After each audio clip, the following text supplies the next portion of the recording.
যেদিন আমার হাজব্যান্ডের ছুটি থাকে সেদিন আমরা একটু বাইরে আসি, মানে রাস্তায় আসি একটু কেনাকাটা করতে, খাওয়া দাওয়া করতে। তো আজ আমার হাজব্যান্ডের যেহেতু ছুটি ছিল তাই আমরা একটু এসি সন্ধ্যার সময় একটু ফুচকা খাবো। ফুচকা আমার এতটাই ভালো লাগে, যখনই আমি একটু বাইরে এদিক ওদিক যাই ফুচকা দেখলেই আমার ফুচকা খেতে ইচ্ছা করে। আমি এতটাই ফুচকা লাভার, ফুচকা আমার খেতেই হবে। তো যাই হোক, তারপরে আমরা এখান থেকে একটা কোল্ড ড্রিঙ্কস নেবো, কারণ রাতের ডিনারে আজকে বিরিয়ানি খাবো। এখান থেকে নেবো না, একটু সামনে আরেকটা দোকান আছে যেখান থেকে আমরা বিরিয়ানি খাই।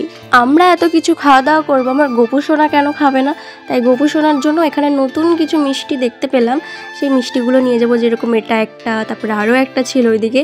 নতুন নতুন মিষ্টিগুলো আজকে গোপু সোনার জন্য নিয়ে যাব, কালকে খেতে দেবো। আর এখানে একটা জিনিস নেব, সেটা হচ্ছে ঘরে ঝাড়ু দেওয়ার ওই ঝাড়ু নেব, কারণ টুকটাক যেগুলো দরকার শেষ হয়ে গেছে সেগুলো নেওয়ার জন্য আর কি এসেছিলাম।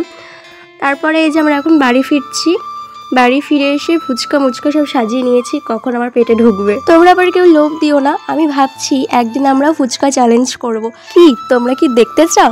তাহলে অবশ্যই ঝটপট করে নিচে কমেন্ট করে ফেলো, তাহলে তোমাদের জন্য ফুচকা চ্যালেঞ্জের ভিডিও নিয়ে আসবো। এখানে ফুচকার দামটা একটু বেশি, কিন্তু টেস্ট দুর্দান্ত।